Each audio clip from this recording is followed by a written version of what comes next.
2 कैरी घेतलेल्या आहेत, त्यापैकी 1 कैरी मी किसून घेतलेली आहे. आता ही कैरी घेताना झून घ्यायची, कोवळी कैरी घ्यायची नाही. कोवळी कैरी घेतली तर थोडीशी तुरट लागते, आंबट असते. यासाठी व्यवस्थित झून झालेली आपण कैरी घ्यायची आणि ही स्वच्छ धुवून घ्यायची, पुसून घ्यायची.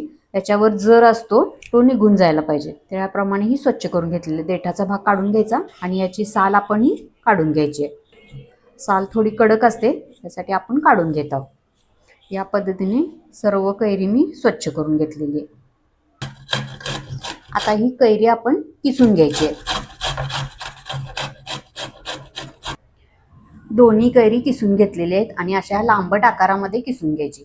तर ही कैरी किसूनच घ्यायची, मिक्सरला लावायची नाही. मिक्सरला लावली तर आपली चटणी एकदम गच्च होते, दिसायला चांगली दिसत नाही, गठ्ठा होतो त्याचा आणि ही टेक्स्चर चांगलं येतं, चवीला चांगली लागते. यासाठी आपण ही किसूनच घ्यायची. अर्धा चमचा जिरे घेतलेले आहेत, अर्धा चमचा बडीशेप घेतलेली आहे आणि 1 वेलची घेतलेली आहे. हे आता आपल्याला जाडसर कुटून घ्यायचं आहे, फक्त दुखून घ्यायचं आहे, खूप जास्त बारीक पावडर नाही करायची. हा कैरीचा किस आहे, तो सुरुवातीला टाकून घेऊया कढईमध्ये. हा मसाला आहे तो जाडा भरडा कुटून घेतलेला आहे, तो टाकून घेऊया. 1 चमचा झालेला आहे साधारण.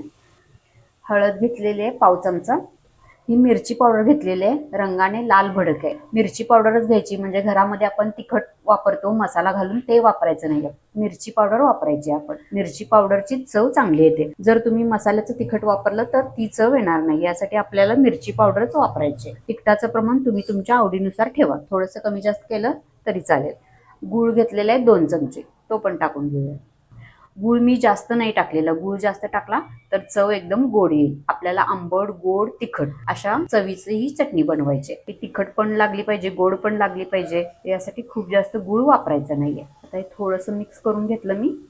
पाव चमचा मीठ टाकूया. एकदम साधी, सोपी, पटकन होणारी रेसिपी आहे ही, खूप जास्त वेळ लागत नाहीये. आता फक्त हे मिक्स केल्यानंतर आपल्याला 1 वाफ फक्त काढायचे. गूळ विरघळला पाहिजे आणि तिखट मीठ कैरीमध्ये व्यवस्थित मुरलं पाहिजे. आता त्याच्यावर झाकण ठेवते. 2 मिनिटासाठी आपण मध्यम आचेवर 1 वाफ काढून घेऊया. 2 मिनिटानंतर बघूया. तिखट, मीठ, गूळ घातला होता आपण, त्याचं छान कैरीला पाणी सुटलेलं आहे.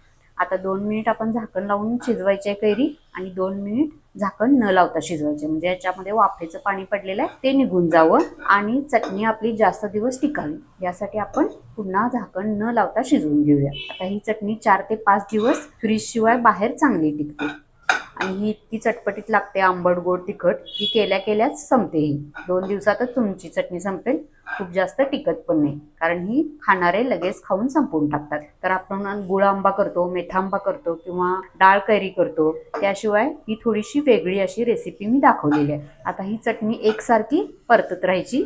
गॅसची आच आपल्याला मध्यम ठेवायची आणि एकसारखी ही चटणी आपल्याला परतत राहायची.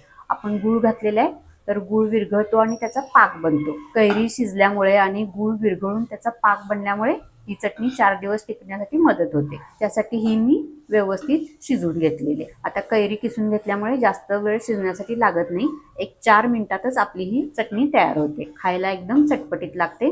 तुम्ही चपाती, भाकरी, भाताबरोबर तोंडी लावण्यासाठी ही खाऊ शकता. आता चटणीचा गोळा बनलेला आहे. आता ही कढईला चिकटत नाही, यावरून ओळखायचं की आपली चटणी तयार झालेली आहे. गॅस बंद करूया. चटपटीत अशी कैरीची चटणी आपली तयार झालेली आहे. तर ही चटणी आज खाण्यापेक्षा जर दुसऱ्या दिवशी तुम्ही चटणी खाल्ली तर याच्यामध्ये व्यवस्थित आपलं साहित्य आहे, तिखट, मीठ व्यवस्थित मुरलेलं असतं, कैरी पण थोडीशी मऊ पडते आणि त्यामुळे खायला एकदम छान लागते. आपली कैरीची चटणी तयार झालेली आहे. साधी, सोपी, पटकन होणारी कैरीची चटणी आपली तयार झालेली आहे.